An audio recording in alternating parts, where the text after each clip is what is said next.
I am Rafe Sagarin. I really wanted to meet you all earlier in the year, those of you I haven't met.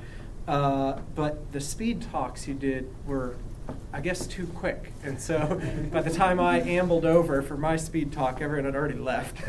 So in effect, it works out well because the first couple slides of my talk will essentially be a speed talk about what I've done and am doing as a marine ecologist.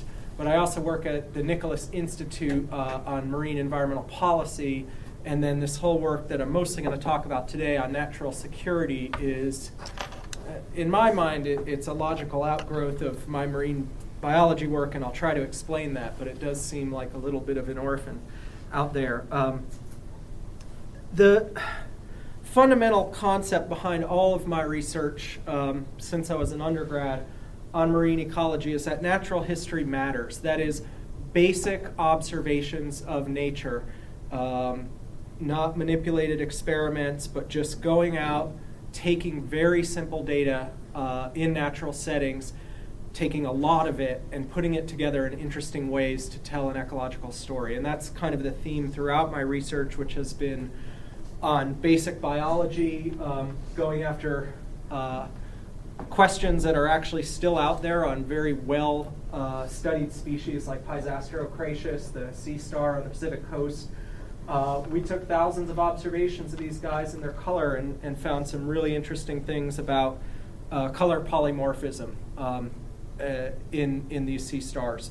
Population biology, we've done a lot of work, again on the West Coast, on species and their size distributions. This is Ladia gigantea. Do I have a pointer here? Yeah. Ladia gigantea is a large limpet. And we've done work on poaching in these limpets and what happens to their size structures. And size structure is a really important, very simple thing to go out and measure in animals and nature because it tells you so much about a population. In species like this that change sex from male to female and that are massively more, disproportionately more fecund when they're larger, and also because only the females are larger. When humans come in and take those large individuals from a population, you have a big problem. Some of my work, again, taking very simple data on biogeography, looking at patterns of species abundance across the range. The predominant paradigm in ecology, based on sort of intuitive ideas, I guess, was that species should be most abundant in the center of their range and then decline in abundance towards the edges. We looked into it, and it turned out no one had actually really looked at this much in nature, hadn't gone out and simply counted species across their range. I went and did it and found that this is actually probably one of the least common patterns in nature. In fact, you get often the case that species are very, very abundant right up to the edge of the range, and then they just disappear. And I've used these approaches looking at community change from a historical concept by looking back at old studies that were done.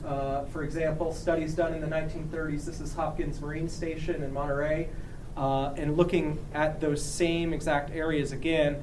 And this is work I started as an undergraduate in the early 1990s, and it was one of the first pieces of work to show that climate change was most likely affecting communities right now. And so one of the first pieces of evidence just came from making a simple historical comparison. What was there back in the 1930s to what's there now? And I've continued that historical ecology approach, looking at features of entire ecosystems like the Sea of Cortez here, where John Steinbeck and his good friend Ed Ricketts made a journey in 1941. We went back and repeated that journey and went to the same places and saw a whole suite of environmental changes that were going on that are reflective of changes in the ocean ecosystems throughout the world. So Ed Ricketts has been a major influence in the way that I look at ecology. He was a mid-20th century ecologist. He was a professional scientist who ran his own biological supply house. He was also sort of an amateur philosopher and lived in Cannery Row in Monterey Bay. He was a good friend of a lot of the big thinkers of the time, like John Steinbeck and the mythologist Joseph Campbell the experimental musician John Cage, although Cage wouldn't have been too happy to know that Ricketts was having an affair with his wife. But anyway, I've really gotten into some of his philosophies lately, and one of the things that he talks about is this idea of building a holistic picture of an ecology by building up small individual observations of nature.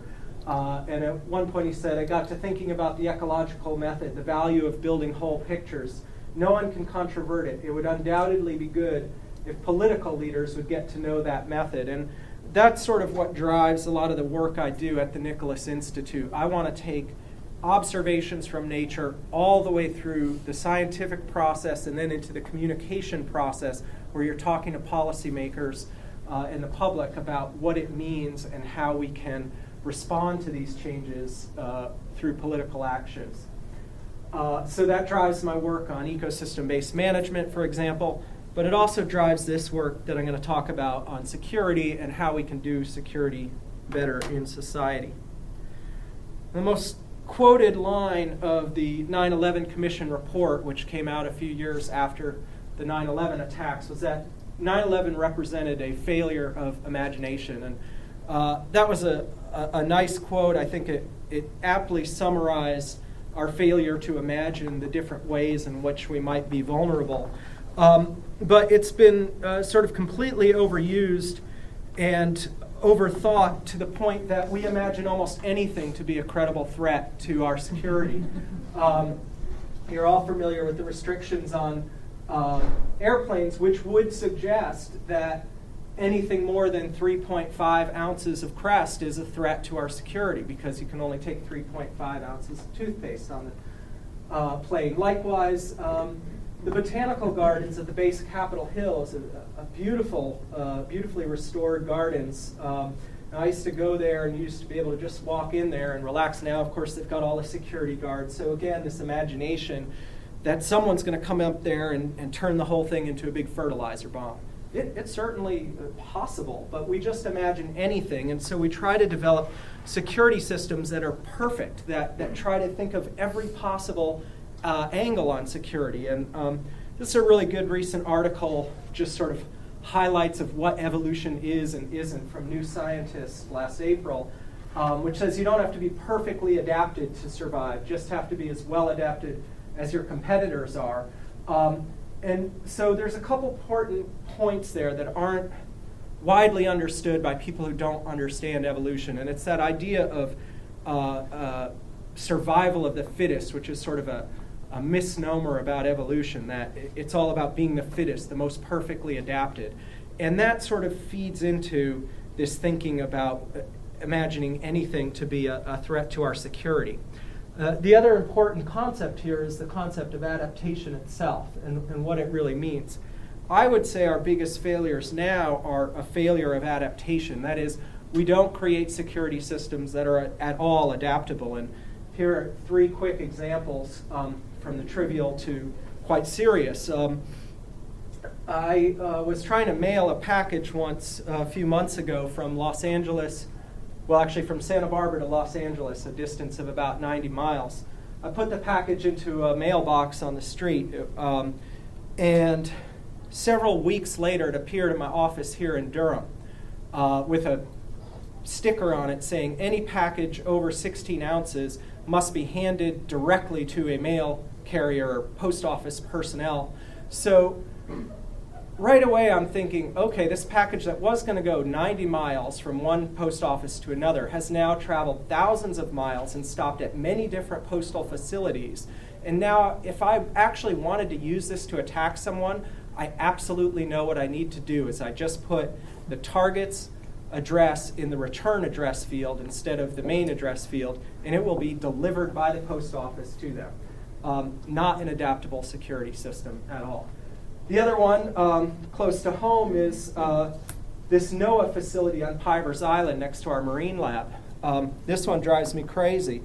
NOAA, if you've been down to Beaufort and Pivers Island, you may not be a security expert, but you know if there's a list of 1,000 or maybe 10,000 Al-Qaeda targets, this is not on it. and it never will be. It's a lab that studies fish. And yeah, when they expanded their lab, because of Department of Homeland Security rules for government facilities, they were forced to put these Walmart-style parking lot lights on there. I call it Spaceship Noah now. When you come into the island, a beautiful, dark, relatively rural area is suddenly lit up like Walmart with these lights that have absolutely no security value. And of course, all of us as ecologists know that night lighting is highly detrimental to ecological systems, especially coastal ecological systems. So something that's actually going against the mission of NOAA and of this laboratory in particular, but we can't do anything about it because we're forced into these regimes. Likewise, well, I'll talk about IEDs in Iraq a little bit later, but you may not know that if you want to get Homeland Security funds for your state, you have to dedicate 25% of your budget to IED attacks, which are a huge problem in Iraq, but I don't think they're a huge problem in Maine or Massachusetts or Washington. And yet, you have to spend 25% of that money on coming up with some sort of response to the apparent threat of improvised explosive devices. So, to the extent that adaptation is in part about leaving your comfort zone, I sort of went through my own adaptation by leaving my comfort zone, which was the tide pools of the Pacific, where I did a lot of my work, and then doing a postdoc in Washington, D.C. as a Congressional Science Fellow through the AAAS program, and some of you may have heard of that. Was a really, really interesting experience being a scientist on Capitol Hill, doing all sorts of things, many of which were not scientific at all, like writing speeches about tax law and different things like that. But I spent a lot of my time still trying to be a naturalist there. And this was in 2002, 2003, so just a year after 9/11. I looked around a lot and sort of, took natural history notes as I was walking around and going to work every day.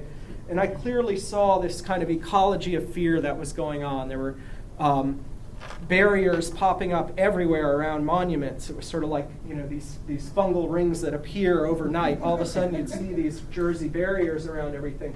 Many, many large men with large guns popping up everywhere. And everyone had chemical masks under their desks and would jump to grab them almost as soon as you heard a loud noise. It was a very, very charged atmosphere with a lot of fear and these very high-profile responses that nonetheless did not appear adaptable to me at all. And I mostly noticed this coming out of the subway every day to the Capitol building. The guards would be checking cars driving into the basement parking lot, and they would check your ID, and then they'd check the trunk of your car, and they'd check your ID and check your trunk. And I saw this happening thousands and thousands and thousands of times. And clearly there was some directive to now start checking the trunks of the car, but that didn't include someone figuring out on the second day that they could put the bomb in the back seat of the car. So these kind of things just got me thinking, how would organisms that are adapting deal with this kind of security? I call this kind of security fiddler crab security, in the sense of the kind of competitive escalation that you see in animals like fiddler crabs, where the male will grow a larger and larger claw in sort of a sexual display, or actually a dominance display with other males.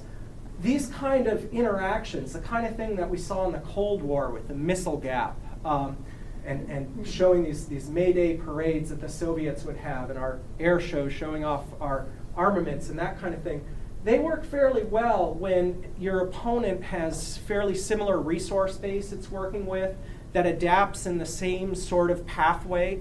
I mean, the Soviets were adapting the same way we were by building more missiles.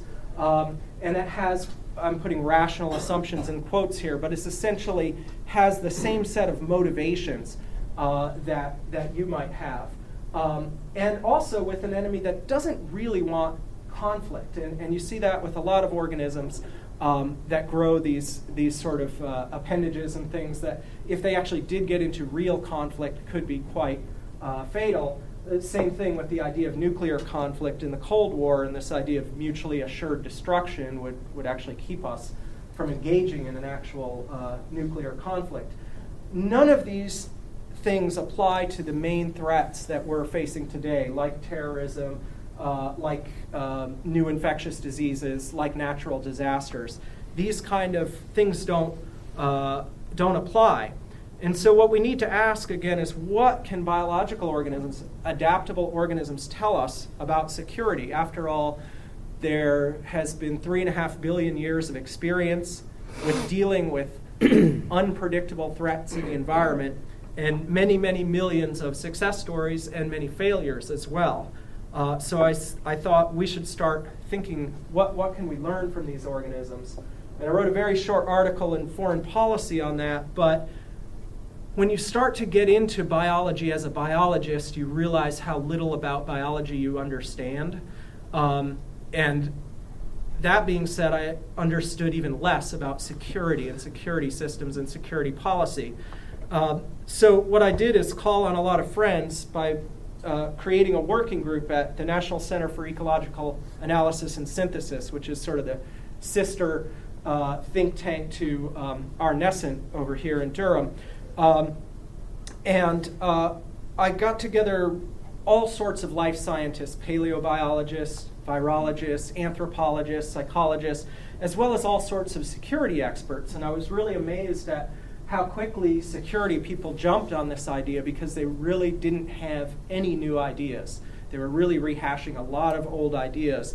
So I got some very high-level security people who are heads of different security think tanks, to join us in this year-long working group where we met several times over the course of the year and had these incredibly far-ranging discussions about what can we learn from biological organisms about security. And a few factors here that, if you're organizing this kind of group, are important to know. One is just the importance of non-expert problem solving. That is, you can often get a whole bunch of the top experts in a room together, and they'll come up with exactly the wrong solution to a problem. And this has been noted again and again, especially in the business management literature. But it really did work out to have people who hadn't really been in the security field, and also people who hadn't really been biologists, to look at these issues together. And of course, interdisciplinary collaboration was really important in this learning. And then in terms of organization, I used this facilitation idea called open space technology that's been pioneered by this guy, Harrison Owen. And simply put, it's just a way of organizing meetings where you let all the members of the meeting decide the agenda, just by writing down a few ideas of what they want to talk about on cards, and you throw up the cards on a wall and kind of organize them as a whole group. And this system of facilitation works so much better than any meeting I've been to where you get that agenda printed out beforehand or in your email, and you have to go through and stay, in certain time boxes, and people do their PowerPoints, and then you go on. So this really allowed a very far-ranging, very creative, and interactive discussion. So I recommend that to any of you who are organizing a gnarly interdisciplinary kind of meeting. What we came up with through many, many discussions is that there's a lot of ways to apply natural systems to security. A lot of different approaches. The sort of simplest form that we've seen a lot of is the idea of biomimicry, and that's simply copying ideas, especially structures from biology, for security purposes or other purposes. And that's been seen for a long time, like the skipjack submarines were designed based on the architecture of skipjack tuna and their hydrodynamics. We like to think of biomimicry in a little more complex terms, in terms of mimicking actual processes, not just structures in biology. We also have a long history in evolution and ecology of developing fairly complex models to model complex systems. And we've done some adaptation of things like population models, applying them to different counterinsurgency campaigns. This is a comparison Dominic Johnson did, looking at population models and applying them to counterinsurgency campaigns in Malaya and then in Iraq in the recent conflict. And they can give you some directions as to where you might put resources. We do a lot of work with evolutionary and ecological analogies, saying, okay, the immune system is a really good model for for detecting invaders and responding to them. How is it like or not like security systems in our society? And we also had a lot of people who really focused down on the evolutionary root causes, especially of human behaviors. Why would someone choose to become a suicide bomber? What's behaviorally behind that, and how deep does that behavior go? So these are all different approaches. As I started to put the ideas together, it was a little daunting, but then everything started to coalesce into three basic themes about how you're organized, how you behave, and how you sense and respond to the environment. And those themes are ensconced in a highly dynamic environment that's constantly going through cycles of birth, growth, and death, or origination, proliferation, senescence, whatever you want to call it. You've got a constantly cycling environment that you're working on. So going through these themes with some quick examples. Gary Vermeer was really influential in our group in terms of talking about the kind of biological organizations that are the most adaptable and resilient. And he says that a modular structure of semi-autonomous parts under weak central control is the best way of making unpredictable challenges predictable. It's the best way of sensing the environment and responding to it.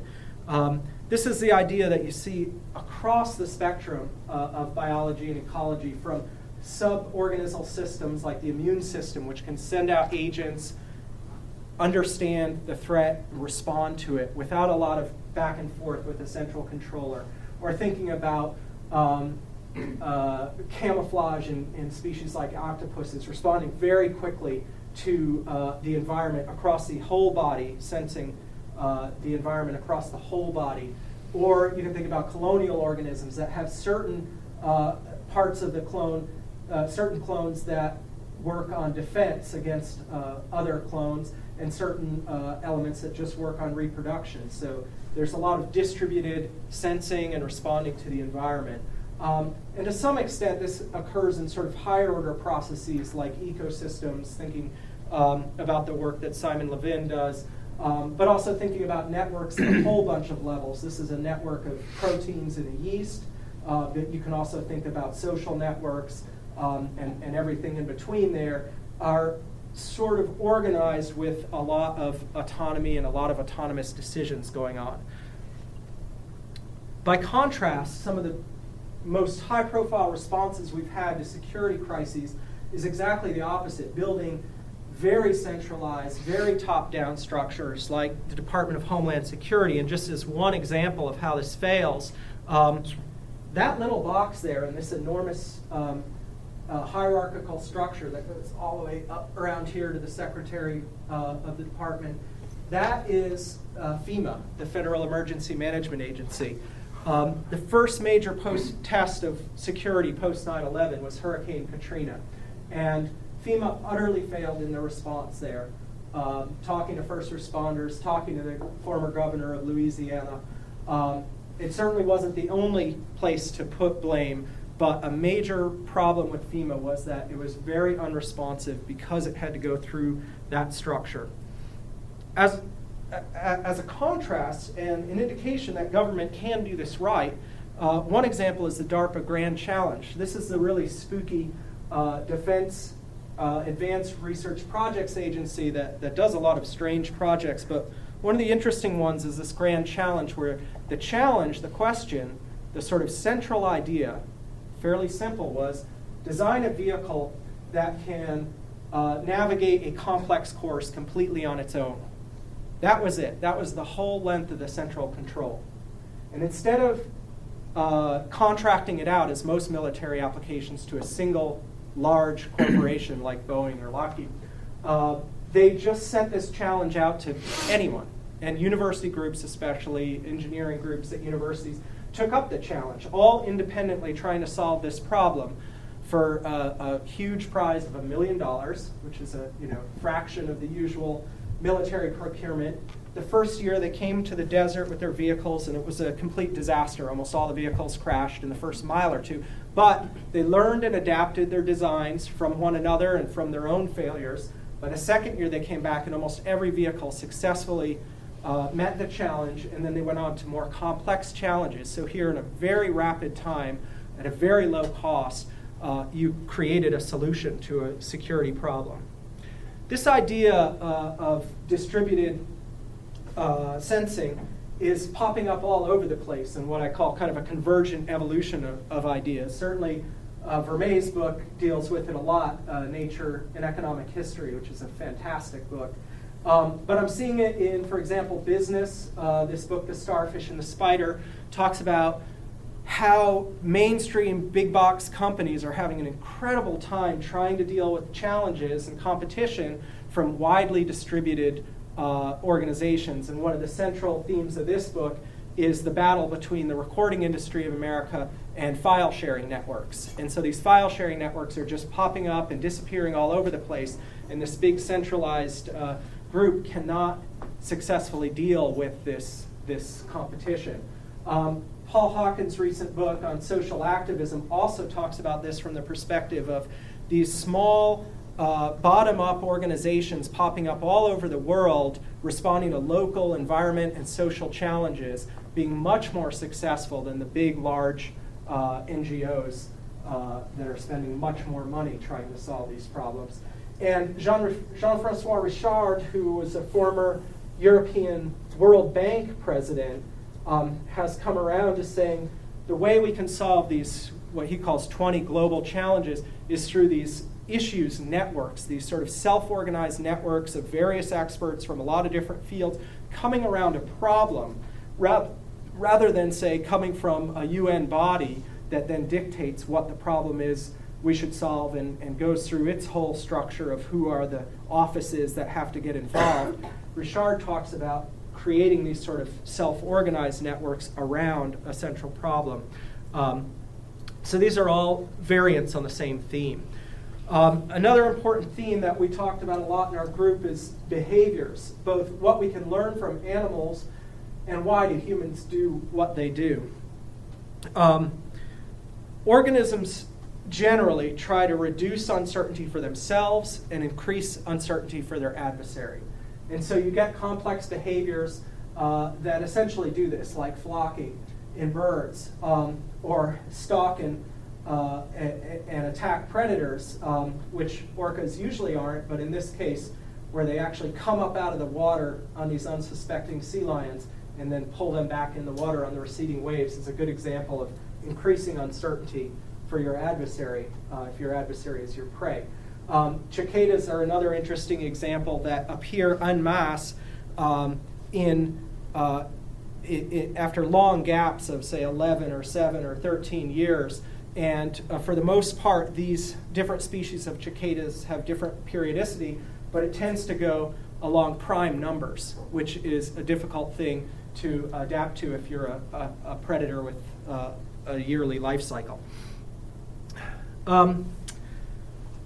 There's a lot of lessons in terms of anti-predator behavior, and Dan Blumstein, a behavioral ecologist from UCLA, provided a lot to the group in terms of his studies of small mammals, especially marmots. Dan looks at the behaviors of individuals in a group of marmots, and he has a little radio-controlled badger called Robo-Badger, which is a badger pelt put over a radio-controlled 4x4 truck. And he uses this in an experimental context with natural populations of marmots to see how they respond to both real and not real threats. And what he found is that there is a lot of individual variation. So he has some marmots, which he calls cool hand Lukes, that only give alarm calls to the other marmots when there's a real, clear, and present danger, like a hawk or an eagle coming overhead. There are other marmots, which he calls nervous Nellies, that are constantly making alarm calls. And they make alarm calls whether the threat is real or whether it's just a passing shadow or something like that. And the conventional wisdom would say that this would be like the little boy who cried wolf. All the marmots would learn to ignore her and just say, well, that's just nervous Nellie. But in fact, what happens is that marmots have to spend a lot more time in analyzing and figuring out if her signal is honest or not. Because after all, sometimes she is actually signaling for a real threat. And so wastes a lot of resource for the entire group to have this kind of nervous Nelly signaling. And yet that's exactly what we do all the time with this security threat levels that's constantly at high, and yet none of us know what that means at all. And none of the security experts in my working group know what it means when the security level is orange or red or yellow. The only thing I say is if I walk into an airport and the security level is green, I'm walking out because something's going on. Right? So the other thing that we do is a lot of announcing in the opposite direction you want. We're making less uncertainty for our adversaries with huge signs that say, new security screening in effect. This is exactly what you can't take on board. You cannot take a liquid explosive on board. So if you're a terrorist, please dehydrate your explosive and get some water from the stewardess, rehydrate it on board, and then you have your bomb again. We reduce that uncertainty by a factor every time we make these announcements that don't change at all in terms of what we're looking for, just like the bomb in the back seat at the Capitol building. I think a more interesting and productive line of attack on behavior is looking at why humans do what they do. It's important to recognize, and in this group, we all do, that humans have been on Earth for a very small percentage of Earth history, but more importantly, humans that live in societies anything like our society now, industrial humans, if you will, have only been here for about 1% of human history. And so almost all of our development as humans has occurred in a completely different context than the context now. And so evolutionary psychologist John Tooby says, our modern skulls house a Stone Age mind. What I like to say is trying to understand human behavior just by looking at a current social political context, which is mostly what we see, is like trying to understand War and Peace by reading the very last word. It's such a tiny slice of life history.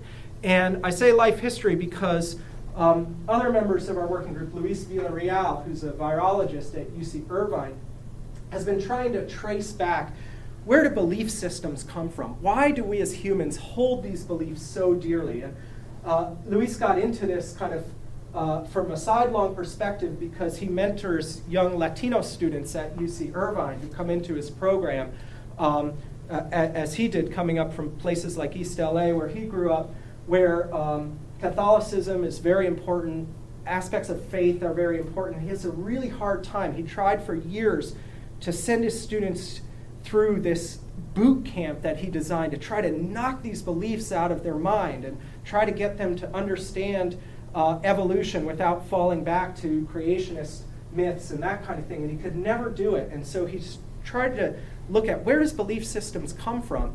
And he traced aspects of belief systems all the way back to the earliest bacteria and viruses, in the sense that belief systems are humans' own way of establishing self and non-self identity. And these self-non-self identity pairs that are able to understand who is part of your genome and who is an invader go all the way back in evolution. And so this is one of the most fundamental things that organisms have. And it appears in humans, especially in terms of written language and religious belief. But we're able to then take that idea and take that knowledge and look in the modern context now, as Scott Atran does. He's an anthropologist who actually interviews suicide bombers and interviews the most radicalized Palestinians and Israelis in conflict there. And he tries to figure out, given that you have these belief systems, or what he calls sacred values, that you're never going to give up, and they may be a right of return to the land, or they may be a right for the state of Israel to exist, or even more specified things. How can we work around those? Because we're never going to eliminate those belief systems or shatter those sacred values. But we can work around them with respect to them. And he's got some very interesting and very positive, I think, ideas about making concessions, symbolic concessions, he calls them, that don't cost you anything, but are incredibly important in the belief system of your adversary. And a very simplistic example of this is when we wanted to normalize relationships with China. we sent a whole bunch of ping pong players over there to get their asses kicked by Chinese ping pong players. Incredibly important to the Chinese people because it was one source of pride is their prowess in this sport. Americans couldn't care less that our national ping pong team lost massively. Most Americans. I know ping pong's coming back into fashion here, but it was the perfect example of a symbolic concession where we gave up something that opened the door. That didn't solve the diplomatic crisis, but it opened the door to negotiations. So I highly recommend a paper, I think it's 2005, by Scott Atran in Science in the Policy Forum on these sacred values conflicts. A third theme is this idea of environmental awareness. The basic idea that organisms intuitively understand, if you will, that there is risk in the environment. A shark is never going to become a vegetarian. By contrast, humans and societies generally declare war on risk. We have a war on terror. We have a war on drugs.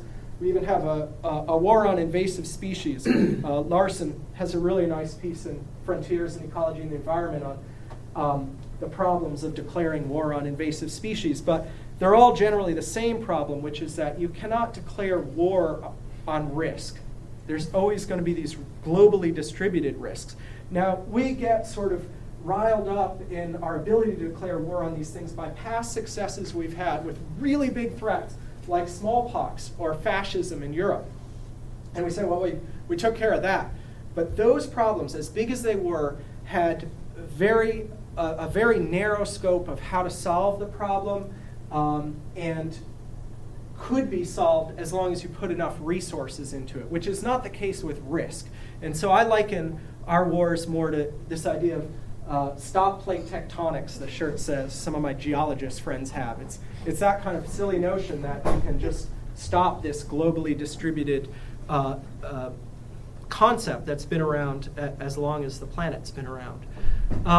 So wars on risk basically ignore strategies of living with risk. And organisms live with risk by allocating resources properly to the threats and opportunities in the environment, by understanding the risk, and I should put that in quotes again, I don't want to attribute sort of cognition, and through symbiosis. I mean, a good example of this quote unquote understanding the risk came out in a very recent paper that I think is just fascinating.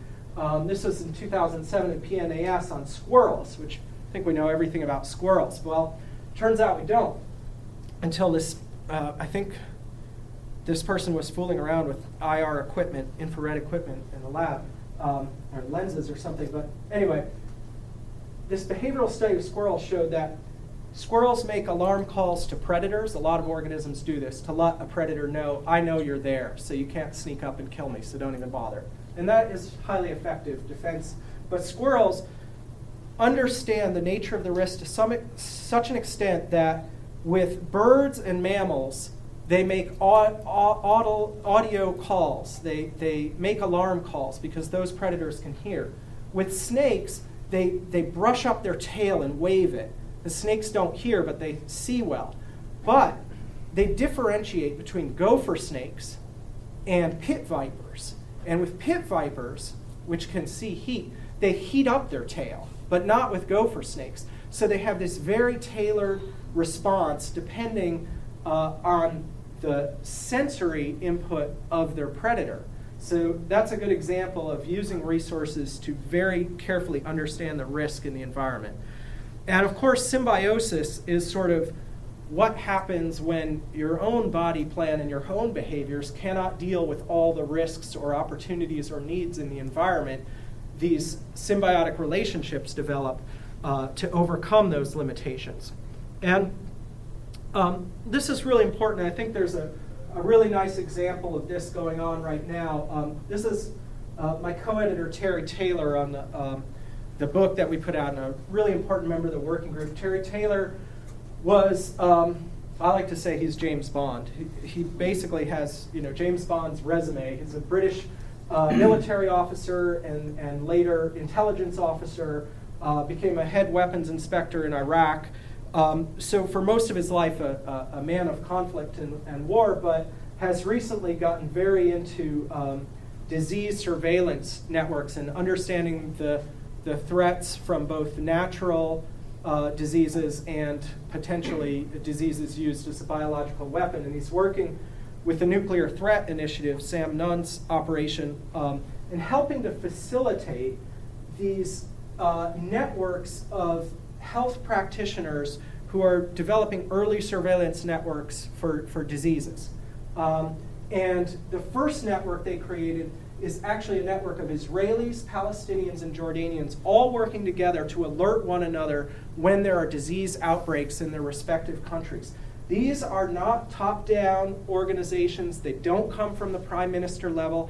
Some of them are health ministers in their country. Some are just practitioners in their country. But they've gotten together and said, this is a much bigger threat than all our interpolitical squabbles, and we need to deal with this, so we're going to work on it together.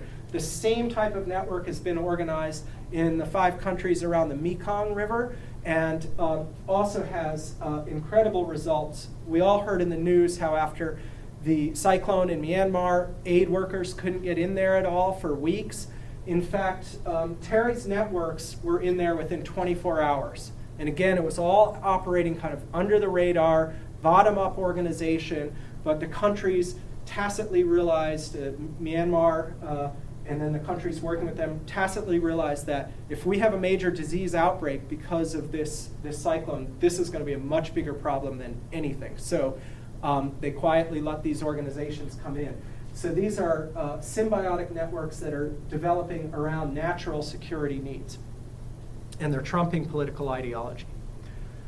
So all of these things, as I say, interact in a highly dynamic world. And there are interactions between these themes. For example, this is a Humvee that's been blown up in Iraq. Roadside bombs, improvised explosive devices, IEDs, are the biggest threat to troops in Iraq. They've killed more than 50% of the casualties, the deaths in Iraq of US soldiers have been caused by IEDs. Commanders on the field recognize this as the most important threat nearly from day one in Iraq.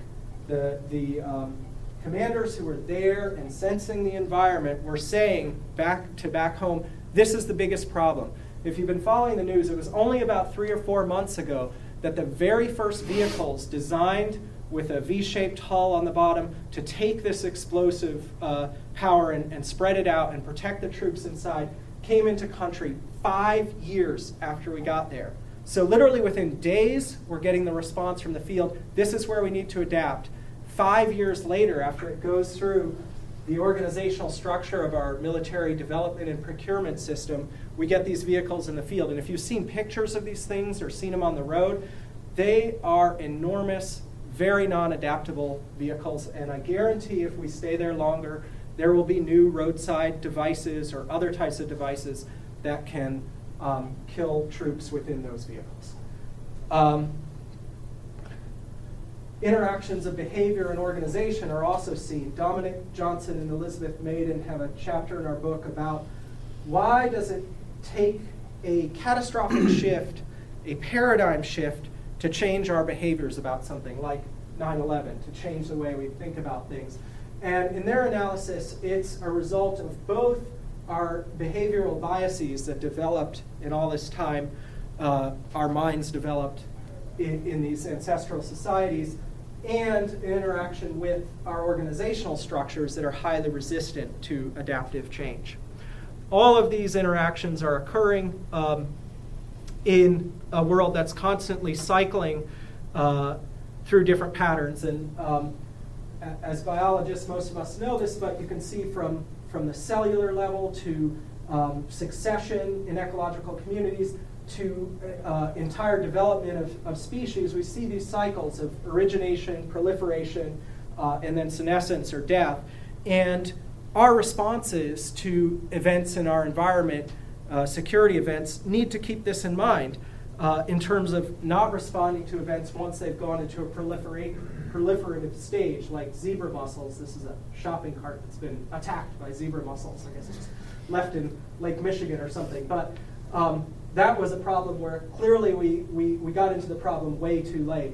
But also thinking from an ecological context, what sort of conditions after something is gone occur. And this is why the focus on failing states is so important, because just because something has died out, it doesn't mean that's the end of the cycle. Something else is coming up again. And we're seeing this in Afghanistan, where we licked the Taliban, they're done.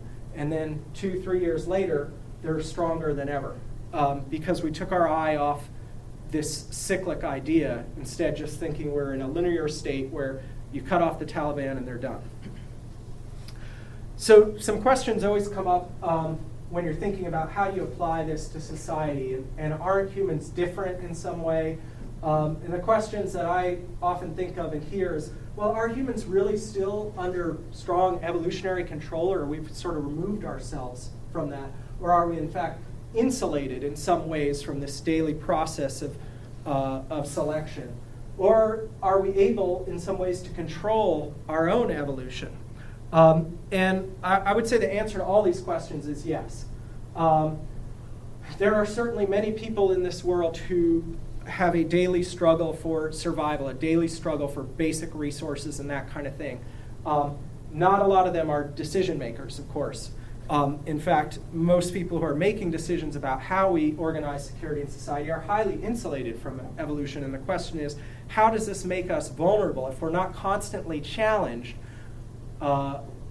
it's easy to make solutions that aren't real solutions to real problems. And so that's why I applaud the efforts of people like this blogger, who is a graduate student who would take all sorts of contraband onto airplanes and then photograph himself with his cell phone camera and post it on his blog.